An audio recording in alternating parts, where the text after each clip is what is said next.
Houston, we have a podcast. Welcome to the official podcast of the NASA Johnson Space Center, episode 424, AI at NASA. I'm Nilofer Ramji, and I'll be your host today. On this podcast, we bring in the experts, scientists, engineers, and astronauts, all to let you know what's going on in the world of human spaceflight and more. Artificial intelligence, or AI, continues to be a hot topic across several industries and communities of practice. As humanity continues to innovate, the technology follows. And for decades and even centuries, that evolution has brought us to the next big leap: computing systems that can perform complex tasks normally done by humans as it relates to human reasoning, decision-making, and creation of content. At NASA, AI helps support missions and research projects, analyzes data to reveal trends and patterns, and develops systems capable of supporting spacecraft autonomously. With safety and security as a top priority, NASA researchers and scientists have been leveraging artificial intelligence for decades. Most recently, they are looking at emerging AI and how it can best serve missions. What this could mean is sifting through satellite imagery, developing technology for autonomous vehicles, and searching for planets outside of our solar system using our deep space telescopes, to name some examples. The question remains, though, how can NASA continue to adopt these emerging methodologies and work with industry to ensure that advancement continues safely and securely? Joining me today, we have Kevin Murphy, NASA's acting Chief Data and AI Officer, to tell us about what that landscape looks like. Let's get started.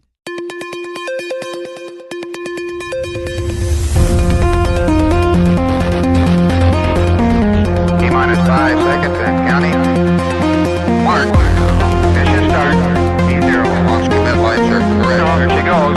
Houston, we have a podcast. Kevin, thank you so much for joining us on Houston, we have a podcast. Before we go ahead and get started, can you tell us a little bit about yourself and what you do here at NASA? Sure. Thanks. Really happy to be here and on the podcast. I have a couple of jobs currently, just like a lot of people across NASA, and really happy to do all of them. It's really, really interesting work.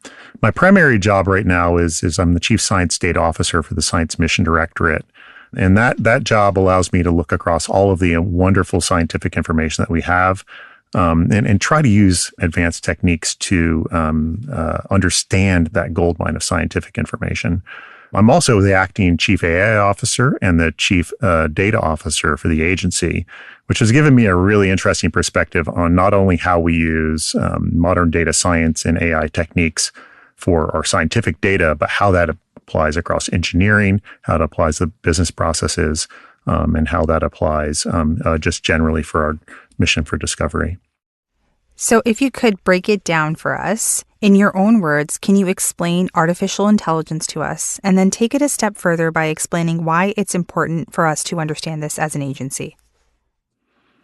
Sure. Artificial intelligence is typically used as a pretty broad term. It means a lot of different things depending on, who you're talking to. But at its basis, artificial intelligence is software that learns patterns from examples instead of following rules written by hand. Like, you don't have expert logic, right? Right. You feed it a lot of inputs, you give it text or images or sensor data, and it builds a mathematical model of what those patterns look like. So it can recognize or generate something that fits those models, right? So the intelligence isn't reasoning or understanding. It's a very sophisticated pattern of machine learning things at scale. And there are a number of different types of artificial intelligence because people are kind of experiencing it today in one realm, which is basically through large language models. But if you go back to the 80s and 90s, we had expert systems where like you hand coded all of the rules by hand. And like, let's say the machine or software went outside of those controls, it would sometimes misbehave or not do what you expected it to do. We kind of transitioned into machine learning models, deep learning models. And finally, we're kind of using these things called transformer architectures, which really power large language models today. And that's what a lot of people, I think, are thinking about AI. But we certainly have used a lot of those different AI techniques throughout the years at NASA. So, we need to use those techniques because NASA generates an enormous amount of information. But not only that, we have some of the hardest problems in the world to solve, right? How do we go explore a distant planet? Or how do we develop systems to be resilient on the moon and keep astronauts safe? We need to take a lot of that information together. We need to look for patterns that would be difficult to do through teams of people even, and use that information to make decisions more quickly and more comprehensively. This is very helpful for me as well. Artificial intelligence is like the buzzword that you hear everywhere, but you also hear some other terminology as well. So in addition to AI, we hear machine learning, we hear deep learning. So educate me a little bit. How are these different? And then how do they kind of come together and make what we know as AI? So again, AI is a really large umbrella term for a lot of different types of techniques. Deep learning and machine learning are two of those techniques that have, slightly different mechanisms. Traditionally, if you're looking at machine learning or deep learning, you need large amounts of training data sets to help develop those models. Those models are then good for the specific application that you created them for. And as we've kind of transitioned into the transformer architecture, which supports large language models and also other kind of visual processing models, what we've seen is that you can feed a substantial amount of information into these neural networks. They learn from patterns that they recognize, and then you can use them for a whole bunch of downstream tasks. So like a good example that we use in science is when you used to create like a deep learning model to look for things like forest fires or burn scars. That model could only be used for understanding how burn scars looked in specific types of imagery. As we apply these more modern techniques to the data that we obtain, we can not only look for burn scars, but we can look for agriculture. We can look for buildings. We can look for other things that same single AI model can predict. The agency has been an early adopter of some of these language models of AI in general. So tell us, in the context of NASA, how we've been using this technology more recently, and how have we been doing so with governance and protections in mind? So, we have a lot of people throughout the agency doing a lot of activity with AI. And I think when we talk about AI, we have to be specific in terms of the technologies people are using, right? Deep learning, machine learning is much different than some of these generative AI capabilities like the LLMs. When we did our analysis of the use cases, which are submitted to us each year by people across the agency, we saw over 600 specific examples of people using AI in prototype activities. And it's really important that people are out there using these because it can make them more productive and it can make them have better insights into the vast amounts of engineering and scientific and other types of data that we have. When we think about how to evaluate those over 600 use cases, we kind of put them into a couple of different bins, right? One bin is, hey, these are exploratory activities for research purposes, and they should be able to do what they need to do, right? They should be able to experience working with the technologies and then using those technologies to solve the problems that they need. Where we kind of pay a lot more attention is when we're using these technologies in ways that have kind of a material impact on resources, safety, or some significant decisions. And, when we see those types of use cases, we do have some additional kind of tests that we ask people to do to make sure that they're using those technologies correctly. So you can think of it as a sliding scale, where the really researchy or prototype things that don't have large impacts are free to do what they need to do. But as you kind of get to a situation where you can have kind of rights impacting, safety impacting, or large other types of implications, we have more rigorous testing. That makes a lot of sense. I have some follow-up questions. So first and foremost, these use cases that NASA submits, are there other federal agencies that do something similar? Are you aware of anything that's kind of goes outside of NASA? And are we learning as a federal government as a whole on how we're using AI safely and responsibly? Absolutely. So it's required that we submit use cases annually. Okay. And we've been doing that. And other government agencies have the same types of responsibilities. There is a council of AI officers from every major agency that meets monthly, and we share not only the use cases, but best practices for procurement and costs and safe and secure use of these tools as they come around. Now, obviously, if you've been watching the news or using any of your computer tools or software, you've probably seen quite a lot of new AI capabilities rolling out. Right. So we often have a lot to discuss every month about how that's impacting our agencies. Yeah, it's very fascinating to be on the outside of these working groups and these planning meetings where we are seeing the application of these tools. And it's been really helpful to, help refine things that I'm doing in my day-to-day tasks, sometimes speeding things up. So I really appreciate, I'm an early adopter of AI. So I really appreciate all of the inputs and work that this team has done.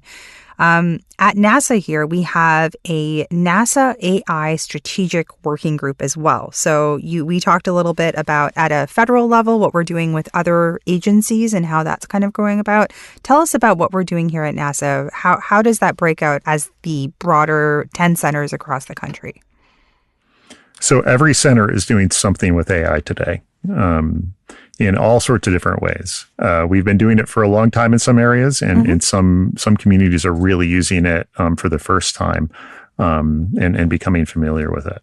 The AI Strategic Working Group is a community of people that can rely on one another to help chart that path forward so that we can share those best practices among the centers. We can identify common problems or issues and address those as necessary.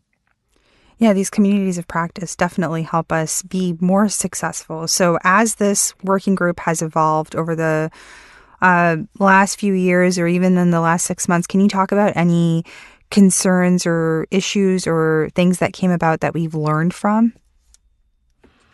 I think we are still looking across the agency to identify how we can work commonly on a lot of the big problems that we have.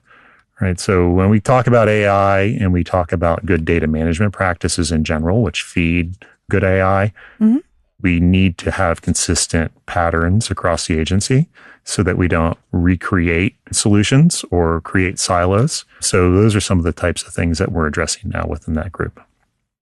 So over the last few years in particular, we've seen the agency publish several stories on how we've adopted AI. And the examples that I can remember off the top of my head include autonomous systems on Mars, impacts to natural disasters, and air traffic management.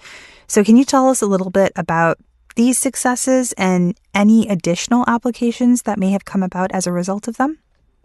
There are quite a few different examples of AI really speeding up the discovery of like exoplanets, for instance, within ExoMiner, where we use data from the Kepler and TESS space telescopes to find new exoplanets, processing these amazing amounts of information faster than ever before. And I think as you look at some of the survey telescopes that are coming up, for instance, Nancy Grace Roman, which was just prepared for shipment, we're going to be able to use the same techniques to process that vast amount of information to find incredibly new discoveries as well. In terms of like autonomous operations on Mars, I think that was really a big step forward for us. In terms of how we used to do kind of the route planning for the Mars rovers, that was a pretty intensive process, which limited the number of kilometers that rover or any rover could operate over the course of a year. So by having more intelligent capabilities on Perseverance. That autonomy allows it to kind of avoid obstacles and do route planning in situ. So now it can drive hundreds of meters by itself. When I went out to JPL, like they were explaining all of this stuff to me. So I don't know if you've been to JPL and gone to their Mars building or whatever it is. I haven't. They've got this great picture of the longest traverses by rovers in the history of mankind, right? And they had this really interesting one, which was like, I was like, well, how did they do that in the 70s? But apparently the Soviet Union drove a rover on the moon. I don't know how far, like 100 kilometers or something. But it was all by people driving it from Earth. So they were like, there were like 6 people trying to control it with the 5-second delay. And then they compared it. And then they compared it to the Perseverance run that we just did using AI. And I feel like it was a couple hundred meters that they were able to pull off. And if you just start looking at those lines of how long people have gone, it's just really amazing how automation and technology has really sped up our ability to explore. That's a great way to describe some of the small steps we've taken to make these sort of giant leaps, if you will, as we go through this evolution of AI. And I touched on this a little bit, but I want to do a bit of a deeper dive here on the AI application and responsibility that we have as a federal agency. So NASA is responsible for safe and secure application of AI. So how can we, as federal employees and contractors, ensure that we are being responsible stewards of this technology? So part of it is to learn how the technology works, and to have the resources available to understand, where it makes sense and where it doesn't. I think the first thing that everybody should recognize is that they are responsible for and accountable for the outcomes of the work that they do. Right. They have to use their good judgment, just like they would when taking a source from the internet or working with a colleague to ensure that the answers are correct. And that they do their due diligence on what comes out of it. The other thing is that, we don't really have AI making decisions for us at this agency at this time. Okay, so as long as there's a human in the loop, especially for high consequence decisions, that's a good thing to do. That we don't have any shortcuts. We do testing properly, and validation and verification, whether that's development of software, or making specific decisions for how you write your email. You've got to do the work that you need to do. The other thing is that, we talked earlier that AI isn't just one thing. AI is a multifaceted set of tools. And not every tool is good for every job, right? So, if your hammer, not everything is a nail. So you've really got to understand what models you're using and how they impact the work that you're doing. I think the final and maybe one of the biggest things that we have at NASA is that we have to manage our data correctly to make those tools work well, right? You've probably heard the term garbage in, garbage out. Right. That certainly can happen with AI too, right? So if you don't do your prompt engineering correctly, if you give it bad data, if you use it incorrectly, you're not going to get a result, which is useful. That's really helpful. So check your work, do your due diligence, and ensure that you're doing so within the parameters or the guidance of the security plans of the agency is kind of was my takeaway in that. That's a much more succinct way to say it, but yes. So let's talk about what not to do. What don't you do with AI? And any advice on how we can adopt the technology and be safe, given that we're a federal agency? What do we not do? So, I think I would say that you explore using AI, but you don't let it make your decisions for you, right? You don't want to set up a chatbot which responds to all your emails in your inbox, right? You want to be careful, right? You don't know what it will say. And there have been horror stories out there kind of in the media or the tech news circles where people have done that. They've given AI access to all their social media accounts. It's a disaster. You don't want to do things like that. So use common sense, I think, is the best way to put it. things that you need to do and need to be high quality, need to be reviewed by you. I completely agree. Although the notion of a clear and manageable inbox sounds dreamy, we need to make sure that we humans are doing, like you said, our due diligence and checking our work. I'm smiling at that on the inside. One day my inbox will be manageable. Okay, so I don't know about that. We can sure dream. Let's talk a little bit about workforce. So people like me, I remember a couple of summers ago, NASA did this thing called the Summer of AI, where we were learning and we had different opportunities for brown bag lunches and to kind of talk about how we can adopt that technology here. So tell us a little bit about how your team are helping to train the workforce. So today we have a number of opportunities which are primarily discussion based. Okay. We are evaluating how we are going to make that transition from kind of just generalized discussions into an environment where people can learn how to use it more effectively. So I'd say that, participate in the discussions and the communities of practice for now. But over the next, little bit, we'll have a much more concentrated area in terms of how we enable the workforce to do this. There are a bunch of people out there that are AI experts in centers, other places. And I would encourage people to go and reach out to them because they have a lot of deep bench knowledge. That's fantastic. And, I'm a Office of Communications employee, so I have to ask this question. We can generate so many AI images lately. Like I know that, just scrolling through my feeds during the Artemis 2 mission, I saw photos of the moon that I knew were definitely AI generated. So just in that vein of conversation, how are we as an agency ensuring that all of our content is factual and real and ensure that the public knows that we are not generating any mission imagery and that we are putting out real-time operations and real-time imagery? NASA has a responsibility to the American public and the taxpayers that we would never publish things that could be misinterpreted as actual mission imagery or scientific information, which was AI generated.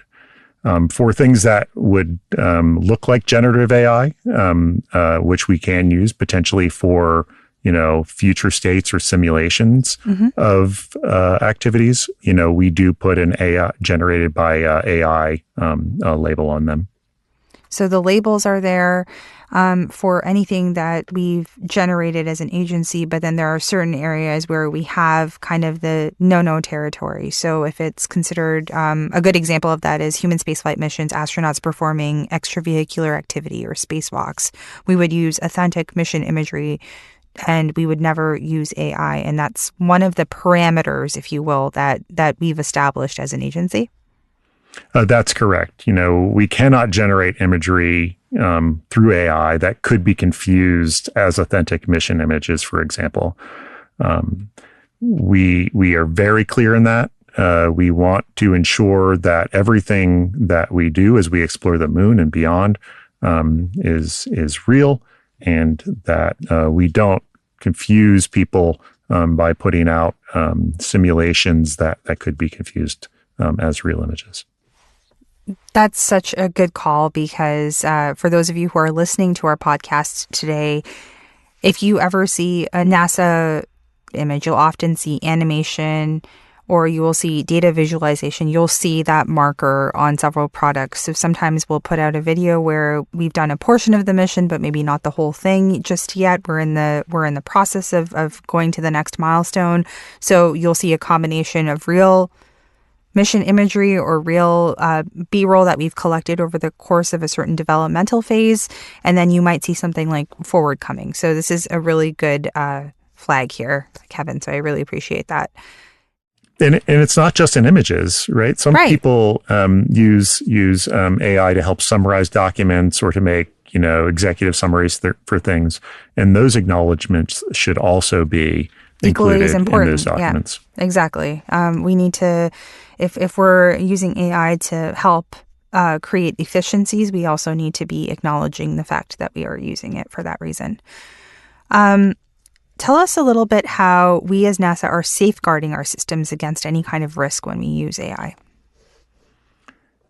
So we treat AI as kind of a next extension of a lot of the work that we have to do successfully anyhow.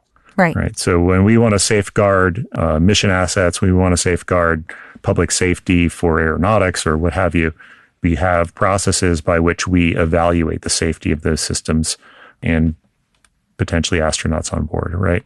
So we apply the validation and verification activities that we do to everything, including AI systems, to ensure that the results are sufficient for safe operation. We can't let AI execute unsafe actions, of course, or override critical decision-making for our systems. We need experts to be involved in how we develop the models and how those models will behave over time. And we need to make sure that our systems that have AI embedded in them are deployed in secure and monitored environments and that they align with the cybersecurity standards. So we don't want leakage of CUI, ITAR, EAR data into public models. We don't want people that don't have the need to know those things know them. So we have to be very conscientious of that. And we are working with cybersecurity and other groups, both in terms of authorizations to operate and procurement, to make sure that we do that well. That's very helpful. And I have a couple of questions related to that. But before we get there, I want to take a step back. You talked a little bit about autonomous systems on Mars. So how can AI best serve future missions on the surface of the moon example? We're going to be landing humans there very soon. So how can we leverage AI to help us serve our astronauts when we could be facing communication delays or blackout periods or anything like that? So I've seen some really interesting demonstrations of people using AI in a lot of different ways across the agency in the past 3 or 4 months since I've been this acting chief AI officer role. Really, really ingenious ways and mechanisms to operate machinery or instruments, to looking at patterns for radiation environments and things. So I don't know all of the ways that AI will be helpful, but I'm sure it's going to be helpful in all of the things we do. Okay. So that's a kind of a non-answer. But it's just the people's imagination from how do you support mission control better to how do you turn like regolith into a landing pad using lasers and AI to build a parking lot almost, are just immense, right? How do you use AI to lightweight structures for engineering so that we can launch more mass to space, right? So it's getting embedded in a lot of different parts of everything we do. So it's hard to just single out one thing. That's a very good non-answer. I appreciate it. And my mind was going off thinking about all of the use cases that the agency submits. So now you're in the hundreds, soon you're going to be in the thousands.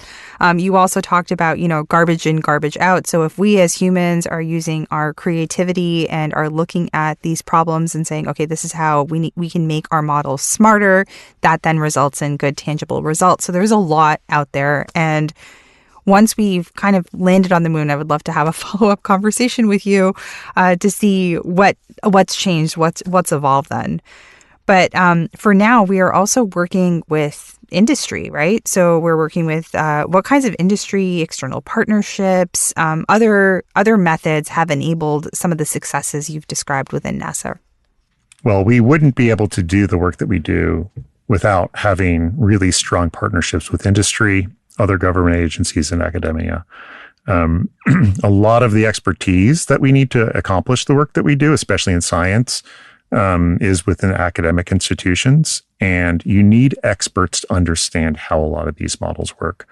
We've had a very successful relationship with IBM in the development of foundation models for science, where we've released some of the first models in those areas worldwide.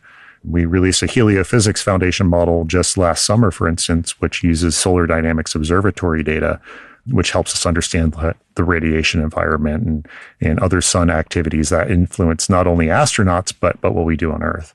And that also was supported by NVIDIA, where we had to use their supercomputers to train a model which was way too large for anything that we have within NASA to do that processing. So we have a very strong relationship with both the academic community and with industry. They have a lot of expertise in machine learning, engineering and operations, optimizations across these really large clusters. We, as NASA, bring that scientific expertise, that engineering expertise, and some really extreme use cases to them, which are super interesting. Right. So it's just been really good to see the overall desire and excitement, both internal to NASA, but also externally on some of these problems. I think another big thing that we're starting to work on is how we work with DOE and their Genesis mission.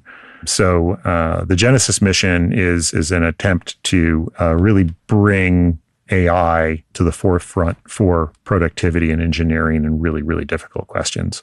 So we've looked at those Ignition Day event activities and how they may apply to some of these really big AI models and infrastructure that the Genesis mission is supporting.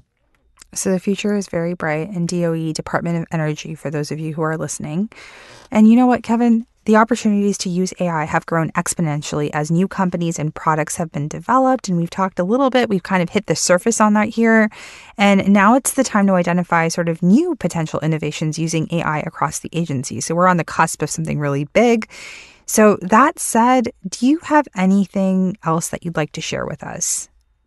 What I would say is we've talked a lot about AI in this discussion, but we also have to really pay a lot of attention to how we manage our data and information. Exactly. If we want to have good quality decisions at high velocity, we need to link data that has historically been kind of disconnected so that we can have that global view of how to execute well across the agency to meet the milestones that we have in front of us.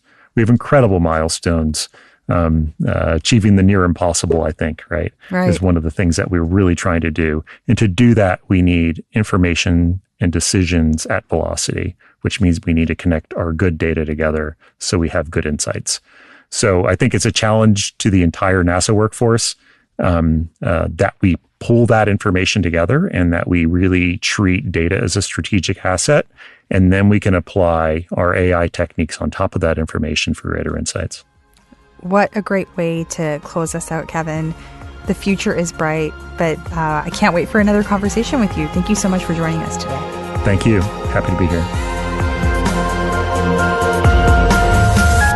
Houston, go ahead. Dock of the space shuttle. Roger, 0G, and I feel The shuttle has cleared the tower. became a theme for all mankind. It's actually a huge honor to break a record like this. Not because they are easy, but because they are hard. Never Houston, welcome to space.